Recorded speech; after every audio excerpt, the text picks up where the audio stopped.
The second part of it is that I'm good at also saying no to things that maybe I even want to do that might be fun and laid back, but because the craft is the priority right now, I'm willing to forego. Yeah.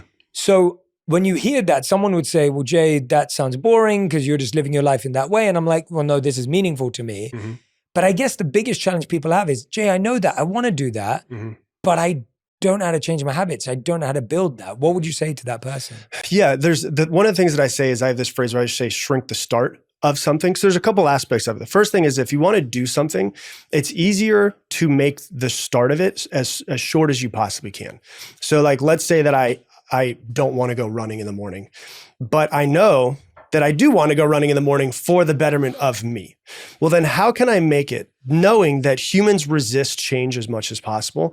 And if it takes more than 15 seconds to do it, a lot of times we won't do it. So if it's like, I'm going to shrink the start of making myself go for a run in the morning. So I know every morning I wake up and I brush my teeth, go to the bathroom, I get water, I brush my teeth. That's what I do.